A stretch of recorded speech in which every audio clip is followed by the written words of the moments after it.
Hi everyone. ఈ వీడియోలో నేను జేక్వెరీలోని డామ్ ట్రావర్సల్ గురించి ఎక్స్‌ప్లెయిన్ చేస్తున్నా. డామ్ ట్రావర్సల్ అంటే ఏంటి అనంటే, మనం ఒక హెచ్‌టీఎంఎల్ డాక్యుమెంట్ తీసుకున్నట్టయితే, ఆ హెచ్‌టీఎంఎల్ డాక్యుమెంట్‌ని మొత్తం మనం జేక్వెరీని యూజ్ చేసి యాక్సెస్ చేసుకోవడం ఎలా అంటే, అదే డామ్ ట్రావర్సల్. సో, ఇప్పుడు మనకి ఒక హెచ్‌టీఎంఎల్ డాక్యుమెంట్ ఇది. సో, బాడీ ట్యాగ్ కాడి నుంచి ఇక్కడ నేను లిస్ట్ చేశాను. సో, ఒక బాడీ ట్యాగ్‌లో ఒక డివిజన్ ట్యాగ్ ఉంది. ఆ డివిజన్‌లో H one tag, P tag, UL tag, దాని లోపల 3 లిస్ట్ ఎలిమెంట్స్ ఉన్నాయి. సో, ఇప్పుడు ఇదే హెచ్‌టీఎంఎల్ డాక్యుమెంట్‌ని ఒక ట్రీ స్ట్రక్చర్‌లో అరేంజ్ చేసినప్పుడు మనకి ఈ ఫార్మ్‌లో వస్తుంది. బాడీ యొక్క చిల్డ్రన్, మెయిన్ చిల్డ్రన్, డివ్ యొక్క చిల్డ్రన్స్ 3. పారాగ్రాఫ్ యొక్క చిల్డ్రన్ 1. అదేంటంటే B type. So, unordered list యొక్క చిల్డ్రన్స్ 3 అనమాట. నేను ఇక్కడ ప్లేస్ సరిపోలేదని 2 పెట్టాను. సో, ఇలా ఉంటుంది. ఇలా ఉన్నదాన్నే డామ్ ట్రీ అని చెప్తాం. సో, ఇప్పుడు డామ్ ట్రావర్సల్ అంటే ఏంటి అనంటే, సో, ఇప్పుడు మనకి బాడీ అనే ఎలిమెంట్ మన దగ్గర ఉంది. ఈ బాడీ అనే ఎలిమెంట్ కాడి నుంచి ఆ చిల్డ్రన్స్‌కి ట్రావర్స్ చేయడం ఎలాగా? అంటే ఇప్పుడు బాడీ ఎలిమెంట్ కాడి నుంచి డివిజన్ ఎలిమెంట్‌కి రావడం ఎలాగా? డివిజన్ ఎలిమెంట్ కాడి నుంచి పారాగ్రాఫ్ ఎలిమెంట్‌కి రావడం ఎలాగా? పారాగ్రాఫ్ ఎలిమెంట్ కాడి నుంచి నాట్ లిస్ట్ ఎలిమెంట్‌కి రావడం ఎలాగా? యాక్సెస్ చేసుకోవాలి అని అనుకుంటే, మనం ఒక ఎలిమెంట్ దగ్గర ఉన్నాం. ఆ ఎలిమెంట్ దగ్గర నుంచి మన డాక్యుమెంట్‌లో ఏ ఎలిమెంట్‌నైనా యాక్సెస్ చేసుకోవడం ఎలానో చెప్పేది ఈ డామ్ ట్రావర్సల్ అనమాట. సో, ఇప్పుడు ఇది జావా స్క్రిప్ట్‌ని యూజ్ చేసి కూడా మనం చేయొచ్చు. కానీ జావా స్క్రిప్ట్‌ని యూజ్ చేస్తే కొంచెం ఎక్కువ లెంతీ కోడ్ అనేది రాయాల్సొస్తుంది. అదే జేక్వెరీలో జస్ట్ సింపుల్ మెథడ్స్‌ని యూజ్ చేసి మనం చేయొచ్చు. సో, ఏమేం మెథడ్స్ ఉన్నాయో చూద్దాం జేక్వెరీలో డామ్ ట్రావర్సల్‌కి. ఫస్ట్‌ది నెక్స్ట్. నెక్స్ట్ అనే మెథడ్ ఏంటి అనంటే, ఒక పర్టిక్యులర్ ఎలిమెంట్ తీసుకున్నప్పుడు, ఆ ఎలిమెంట్ తర్వాత ఏ ఎలిమెంట్ ఉందో చెప్పేది నెక్స్ట్ అంటే. సో, ఇప్పుడు మనం ఈ పారాగ్రాఫ్ ఎలిమెంట్ తీసుకుందాం. ఆ పారాగ్రాఫ్ ఎలిమెంట్ తర్వాత మనకు డాక్యుమెంట్‌లో ఏ ఎలిమెంట్ ఉంది? అనార్డర్ లిస్ట్ ఉంది. సో, ఈ పారాగ్రాఫ్‌కి నెక్స్ట్ అనే మెథడ్ మనం కాల్ చేసినట్టయితే ఆ పారాగ్రాఫ్ ఎలిమెంట్‌తో ఇప్పుడు ఈ అనార్డర్ లిస్ట్ అనేది వస్తుంది. సో, ఇప్పుడు నేను సేమ్ ఇక్కడ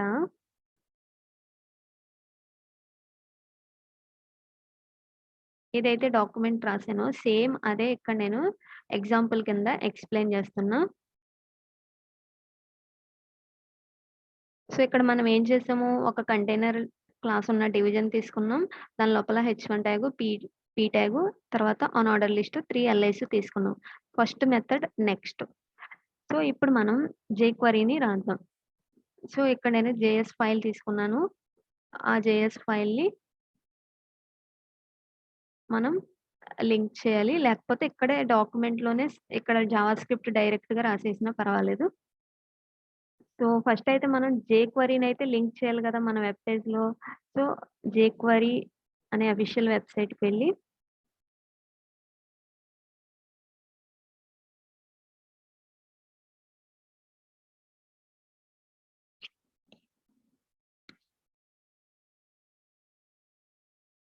సో, ఇక్కడ మనకి కంప్రెస్డ్ గాని, నార్మల్‌ది గాని ఏదో ఒకటి లింకు మనం వెబ్ పేజ్‌లో లింక్ పేస్ట్ చేసినట్టయితే మనం జేక్వెరీ మెథడ్స్‌ని మన జావా స్క్రిప్ట్‌లో యూజ్ చేసుకోవచ్చనమాట.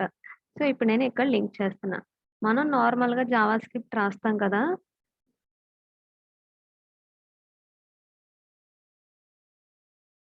సో, స్క్రిప్ట్ ట్యాగ్‌లోనేగా జేక్వెరీ అనేది కూడా ఒక జావా స్క్రిప్ట్ ఫైల్. సో, జావా స్క్రిప్ట్‌ని ఎలా అయితే లింక్ చేస్తామో, జేక్వెరీ ఫైల్‌ని కూడా సేమ్ అలానే లింక్ చేయాలి. కాకపోతే ఈ జావా స్క్రిప్ట్ ఫైల్ మనం రాసింది కాదు. వేరే వాళ్ళు రాసింది. దానిలో ఉన్న మెథడ్స్‌ని మనం యూజ్ చేసుకుంటున్నాం. సో, ఇప్పుడు మనం సేమ్ ఈ డాక్యుమెంట్‌లోనే నేను స్క్రిప్ట్ ట్యాగ్‌ని మనకు కావాల్సిన జావా స్క్రిప్ట్ కోడ్ రాసుకోవడానికి యూజ్ చేస్తున్నా. సో, ఇప్పుడు మనం రిక్వైర్మెంట్ ఏంటనంటే, ఒక హెచ్1 ఎలిమెంట్ ఉంది కదా! దాన్ని తీసుకురావాలి అనంటే జేక్వెరీని యూజ్ చేసి మనం ఏం చేయాలి? డాలర్ అనే ఫంక్షన్ లోపల హెచ్1 ఎలిమెంట్‌ని ఇవ్వాలి. సో, ఇప్పుడు మనకేమవుతుంది? ఈ హెచ్1 ఎలిమెంట్ అనేది సెలెక్ట్ అవుతుంది. సెలెక్ట్ చేశాక నేనిప్పుడు ఏం చేయాలనుకుంటున్నానంటే, దాని యొక్క సీఎస్ఎస్ స్టైల్ మార్చాలి అని అనుకుంటున్నా. సో, ఇనీషియల్‌గా మనకి దానికి ఏ స్టైలు అప్లై చేయలే. కానీ ఇక్కడ నేను ఈ సీఎస్ఎస్ అనే ఫంక్షన్‌లో ఇక్కడ నేనేమి ఇస్తున్నానంటే, బ్యాక్‌గ్రౌండ్ అనే ప్రాపర్టీ ఇచ్చి గ్రీన్ అని ఇస్తున్నా.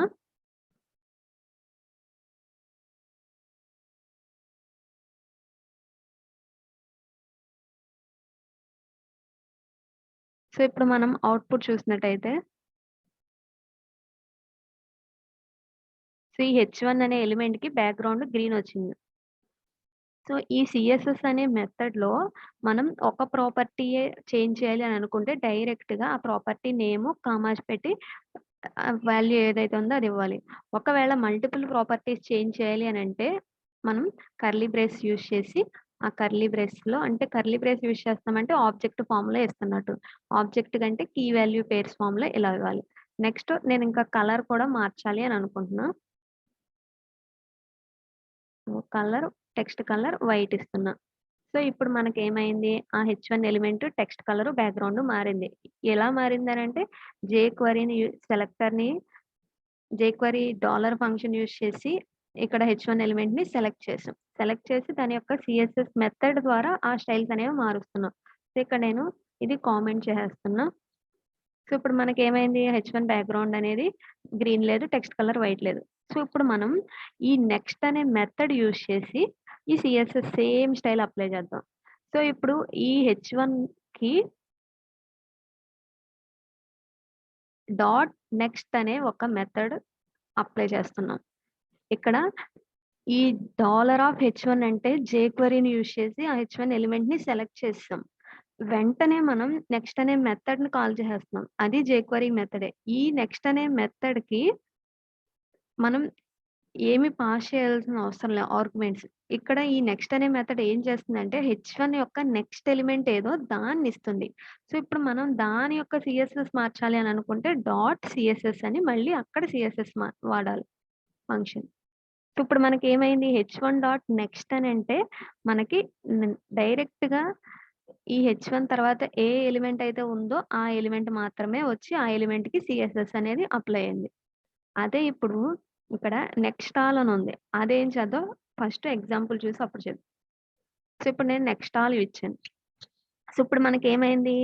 నెక్స్ట్ అనే ఎలిమెంట్ జస్ట్ దాని తర్వాత ఉన్న ఒక్క ఎలిమెంట్‌నే ఇస్తుంది. కానీ నెక్స్ట్ ఆల్ ఏం చేస్తుందనంటే దాని తర్వాత ఎన్ని ఎలిమెంట్స్ అయితే ఉంటాయో వాటన్నిటికి సెలెక్ట్ చేసేస్తుంది. ఇప్పుడు మనం సెలెక్ట్ చేసాక సీఎస్ఎస్ అనే మెథడ్ ద్వారా స్టైల్స్ అనేవి మార్చాం కాబట్టి ఆ సెలెక్ట్ అయినయి అన్నిటికి ఇక్కడ స్టైల్ అనేది అప్లై అయిపోయింది. నెక్స్ట్ ఆల్‌కి అది డిఫరెన్స్. Next previous. ప్రీవియస్ అనే ఎలిమెంట్ ప్రీవియస్ అనే మెథడ్ ఏం చేస్తుందనంటే ఫస్ట్ మనం ఇక్కడ డాలర్‌తో ఏ ఎలిమెంట్ అయితే సెలెక్ట్ చేస్తున్నామో దాని యొక్క ప్రీవియస్ ఎలిమెంట్‌ని సెలెక్ట్ చేస్తుంది ఈ మెథడ్. సో, ఇప్పుడు హెచ్1 సెలెక్ట్ చేసాం కదా! హెచ్1కి ప్రీవియస్ అంటే ఏంటి? చూద్దాం.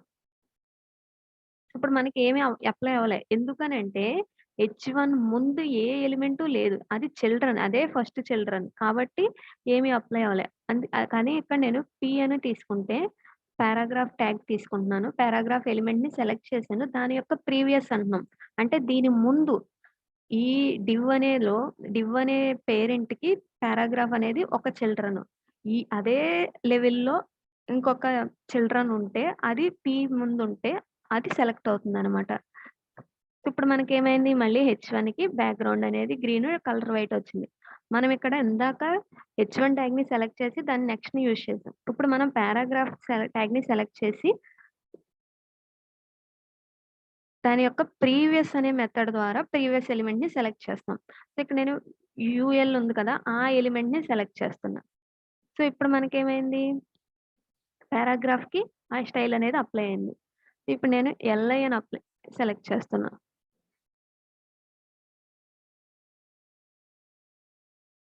సో, ఇక్కడ మనకేమైంది ఎల్ఐ అనే ట్యాగ్స్ మనకి 3 ఉన్నాయి కాబట్టి ఫస్ట్ ఇది సెలెక్ట్ అవుతుంది. తర్వాత ఇది. ఇక్కడ 3 ఎలిమెంట్స్‌కి ప్రీవియస్ అనే మెథడ్ కాల్ అవుతుంది. ఇక్కడ ఫస్ట్ ఎల్ఐకి ప్రీవియస్ ఏమీ లేదు. దీని ముందు సేమ్ పేరెంట్‌లో దీని ముందు ఏ ఎలిమెంటు లేదు కాబట్టి అక్కడ ఏ స్టైలు జరగట్లే. ఈ ఎలిమెంట్‌కొచ్చేటప్పటికి దీని ముందు ఫస్ట్ ఎల్ఐ ఉంది కాబట్టి దానికి background green, text colour white వచ్చింది. ఈ ఎలిమెంట్‌కొచ్చేటప్పటికి దీనికి ప్రీవియస్ 2 అని ఉంది కాబట్టి దానికి బ్యాక్‌గ్రౌండ్ గ్రీను, టెక్స్ట్ వైట్ వచ్చింది. ఇది ప్రీవియస్. ఇప్పుడు ప్రీవియస్ ఆల్ అనే మెథడు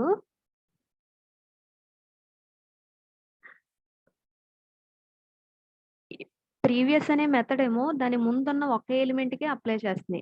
కానీ ప్రీవియస్ ఆల్ ఏం చేస్తుందనంటే దాని ముందు ఎన్ని ఎలిమెంట్స్ అయితే ఉంటాయో అన్నిటికి అప్లై అవుతుంది. సో, ఇప్పుడు నేను అనార్డర్డ్ లిస్ట్ తీసుకున్నా. ఈ unordered list dot previous element అని ఇచ్చాను. ప్రీవియస్ మెథడ్ అని ఇచ్చా. సో, ఈ అనార్డర్డ్ లిస్ట్ ఏదైతే ఉందో దాని ముందు ఎన్ని ఎలిమెంట్స్ అయితే ఉంటాయో ఆ పేరెంట్‌లో అన్నిటికి అప్లై అయిపోతుంది. అదే ఇక్కడ నేను జస్ట్ ప్రీవియస్ అని ఇస్తే ఓన్లీ అనార్డర్డ్ లిస్ట్‌కి ముందు ఒక ఎలిమెంటే ఉంటుంది కదా! ఆ ఎలిమెంట్‌కి మాత్రమే. అంటే పారాగ్రాఫ్ ఒక్కదానికి అప్లై అవుతుందనమాట. ఇది previous all. Next before.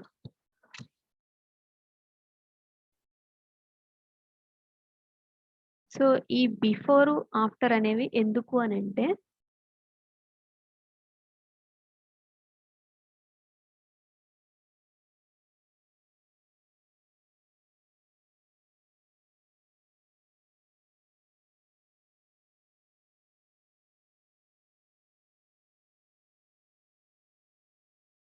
So, మనం ఒక ఎలిమెంట్‌ని సెలెక్ట్ చేసాం కదా! ఈ ఎలిమెంట్‌కి ముందు మనం ఏదైనా ఎలిమెంట్ యాడ్ చేయాలి అని అనుకుంటే బిఫోర్ అనే మెథడ్‌ని యూజ్ చేసుకోవచ్చు. అంటే ఇప్పుడు ఈ అనార్డర్డ్ లిస్ట్ అంటే ఈ ఎలిమెంట్ కదా! ఈ ఎలిమెంట్‌కి ముందు మనం ఇంకో పారాగ్రాఫ్ యాడ్ చేయాలి అని అనుకుంటే అప్పుడు మనం ఏం చేయాలి అనంటే ఈ బిఫోర్ అనే మెథడ్‌లో మనం ఇంకొక పారాగ్రాఫ్ ట్యాగ్‌ని పెట్టాలి. సో, యాడెడ్ న్యూలీ అని పెడుతున్నా. పారాగ్రాఫ్ ట్యాగ్ క్లోజ్ చేస్తున్నా.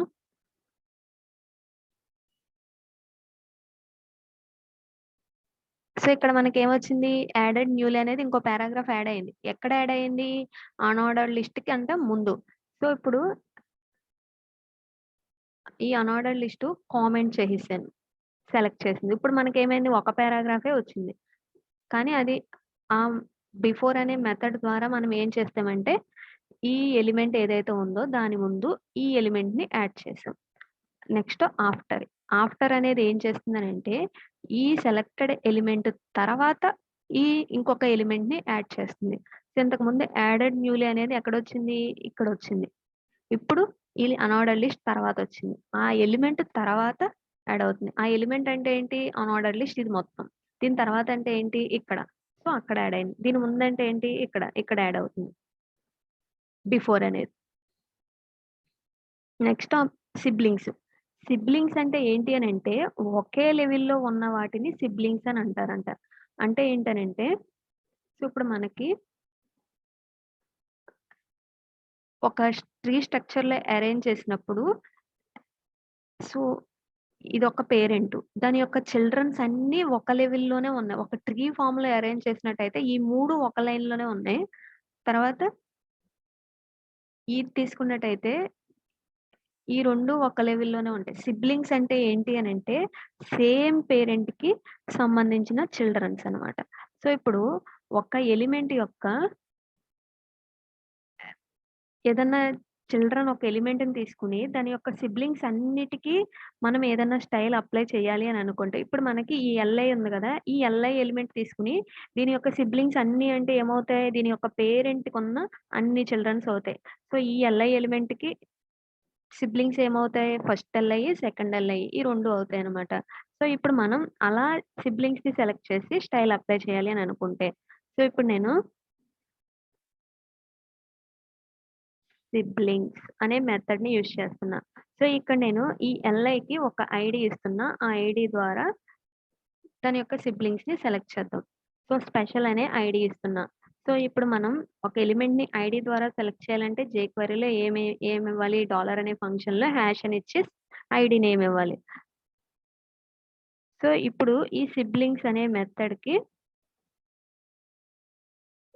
మనం ఏమి పాస్ చేయాల్సిన అవసరం లే ఆర్గ్యుమెంట్స్. ఇప్పుడు నేను ఆ సిబ్లింగ్స్‌ని సెలెక్ట్ చేసాక సీఎస్ఎస్ అనేది అప్లై చేయాలి అని అనుకుంటున్నా.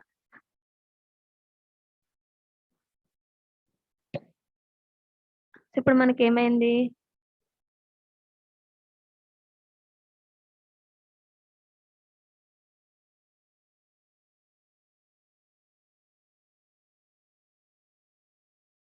ఆ ఎలిమెంట్ కాకుండా దాని యొక్క సిబ్లింగ్స్ అన్నిటికి ఆ స్టైల్ అనేది అప్లై అయింది.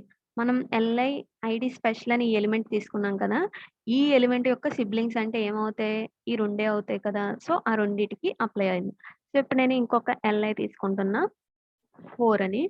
సో, ఇప్పుడు మనకేమవుతుందంటే ఆ 4 అని ఉన్న దానికి కూడా స్టైల్ అనేది అప్లై అవుతుంది. సో, ఈ ఎలిమెంట్‌కి సిబ్లింగ్స్ అంటే ఏమవుతాయి అనంటే, దాని పేరెంట్‌లో ఉన్న రిమైనింగ్ అన్ని చిల్డ్రన్స్ అది తప్ప. సో, దాని సిబ్లింగ్ అది కాదు కదా! అని. సిబ్లింగ్స్ అంటే ఏంటి అనంటే, సేమ్ లెవెల్‌లో ఉండాలి. వాటన్నిటికి పేరెంట్ అనేది మెయిన్ పేరెంట్ ఒకటే ఉంటే దాన్ని సిబ్లింగ్స్ అని అంటారు. సో, ఇప్పుడు ఇక్కడ నేను ఎల్‌లైన్ కాకుండా అనార్డర్డ్ లిస్ట్ అని ఇస్తున్నా. సో, అనార్డర్డ్ లిస్ట్‌కి సిబ్లింగ్స్ ఏమవుతాయి? సో, ఈ అనార్డర్డ్ లిస్ట్‌కి సిబ్లింగ్స్ అంటే ఏంటి? ఫస్ట్ దీని యొక్క పేరెంట్ ఏంటో చూడాలి. దీని యొక్క పేరెంట్ ఏంటి? ఈ డివిజన్. ఈ డివిజన్‌లో రిమైనింగ్ ఇంకా ఏ చిల్డ్రన్స్ ఉన్నాయి అనార్డర్డ్ లిస్ట్ కాకుండా హెచ్1, పి. సో, అంటే హెచ్1కి, పికి ఆ స్టైల్స్ అనేవి అప్లై చేసాం పారాగ్రాఫ్‌కి. సో, ఇది సిబ్లింగ్స్. Next parent. సో, ఇప్పుడు మనం ఈ ఎలిమెంట్ దగ్గరున్నాం. ఈ ఎలిమెంట్ యొక్క పేరెంట్ కావాలి అని అనుకుంటే, అప్పుడు మనం ఏం చేయాలంటే పేరెంట్ అనే మెథడ్ అప్లై చేయాలన్నమాట. So, UL parent. సో, ఇప్పుడు మనకేమైంది? అనార్డర్ లిస్ట్ యొక్క పేరెంట్ అంటే ఏంటి? దాని యొక్క మెయిన్ పేరెంట్. ఇది ఏ ట్యాగ్‌లో ఉందో డివ్ ట్యాగ్‌లో ఉంది. సో, ఆ డివ్ మొత్తానికి మనం స్టైల్ మార్చేసాం. కాబట్టి ఆ డివ్‌లో ఎన్నైతే ఉంటాయో అన్నిటికి అప్లై అయిపోద్ది. సో, ఇప్పుడు నేను అదే ఓన్లీ ఎల్‌ఐ తీసుకొని ఎల్‌ఐ డాట్ పేరెంట్ అనే మెథడ్ అప్లై చేస్తే మనకి లిస్ట్‌కి మాత్రమే అప్లై అయింది. ఎందుకనంటే ఈ ఎల్‌ఐ ట్యాగ్‌కి పేరెంట్ ఏంటి? అనార్డర్ లిస్టే కదా! సో, దాన్ని సెలెక్ట్ చేసాం. దాన్ని సెలెక్ట్ చేసి దానికి సీఎస్ఎస్ అప్లై చేస్తున్నాం. అంటే ఈ అనార్డర్ లిస్ట్‌కి మాత్రమే ఆ స్టైల్ అనేది మారిందక్కడ. అదే మనం యూఎల్ చూసుకున్నట్టయితే, ఈ అనార్డర్డ్ లిస్ట్ యొక్క పేరెంట్ అంటే ఏంటి? డివ్ మొత్తం. ఇది మొత్తం వస్తుంది. సో, దాని యొక్క స్టైల్ మొత్తం మారుస్తున్నామనంటే, ఆ డివ్ మొత్తం మన వెబ్ పేజ్ మొత్తం మారిపోయింది. ఎందుకంటే, ఇక్కడ మనకు డివ్వే మెయిన్ కాబట్టి ఈ పేజ్‌లో. ఇప్పుడు ఎల్ఐ డాట్ పేరెంట్ అంటే మనకేమవుతుంది? దాని యొక్క మెయిన్ పేరెంట్ అంటే డైరెక్ట్‌గా ఉన్న పేరెంట్ ఏదైతే ఉందో దానికి అప్లై అవుతుంది. అది పేరెంట్. కానీ పేరెంట్ ఆల్ అనే ఇంకొక మెథడ్ ఉంది. ఇది ఏం చేస్తుందనంటే డైరెక్ట్ పేరెంట్ కాకపోయినా సో, పేరెంట్ ఆల్ కాదు. పేరెంట్స్ మెథడ్ నేము. సో, ఇప్పుడు మనకేమైంది డైరెక్ట్ పేరెంట్ కాకపోయినా దాని యాన్సిస్టర్స్ ఏవైతే ఉంటాయో యాన్సిస్టర్స్ అంటే ఏంటి అనంటే ఇప్పుడు మనకి ఈ డాక్యుమెంట్ ఉంది కదా! ఈ డాక్యుమెంట్‌లో ఈ ఎల్ఐ అనే ట్యాగ్ తీసుకున్నట్టయితే, దాని యొక్క పేరెంట్ అంటే ఈ అనార్డర్డ్ లిస్ట్ దాని పేరెంట్ అవుతుంది. ఈ అనార్డర్డ్ లిస్ట్ పేరెంట్ కూడా దాని యొక్క పేరెంటే అవుతుంది. యాన్సిస్టర్ అని చెప్తారు.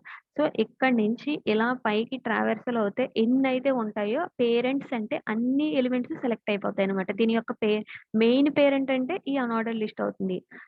కానీ ఇక్కడ మనం పేరెంట్స్ అనే మెథడ్ యూజ్ చేయడం ద్వారా దీని పేరెంట్, దీని పేరెంట్, దీని పేరెంట్ అలా అన్నీ సెలెక్ట్ అయిపోతాయన్నమాట.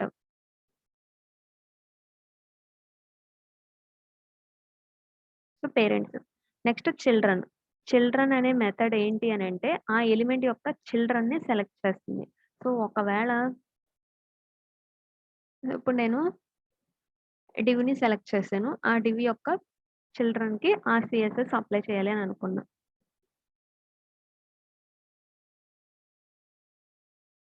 సో, ఇప్పుడు మనకేమైంది? ఆ డివ్ యొక్క చిల్డ్రన్స్ ఏమేంటి? H one, P unordered list. So, అందుకు ఆ డివ్ యొక్క చిల్డ్రన్స్‌కి అలా స్టైల్ అప్లై అయింది. ఇప్పుడు నేను పారాగ్రాఫ్ తీసుకుంటున్నా. ఆ పారాగ్రాఫ్ చిల్డ్రన్స్ ఏమేమున్నాయి?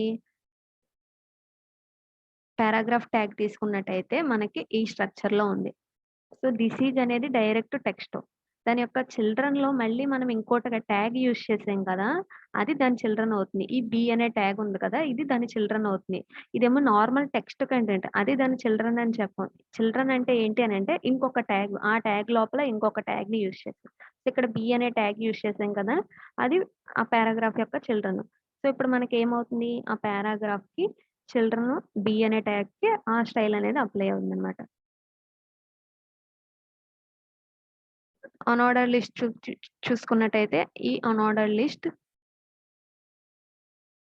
చిల్డ్రన్. అనార్డర్ లిస్ట్‌లో చిల్డ్రన్స్ ఏమేమున్నాయి? ఈ 4 ఎల్ఐస్. వాటికి ఆ స్టైల్ అనేది అప్లై అయింది. సో, ఇది jQueryని యూజ్ చేసి డామినేట్ ట్రావర్స్ చేయడం. Thank you for watching.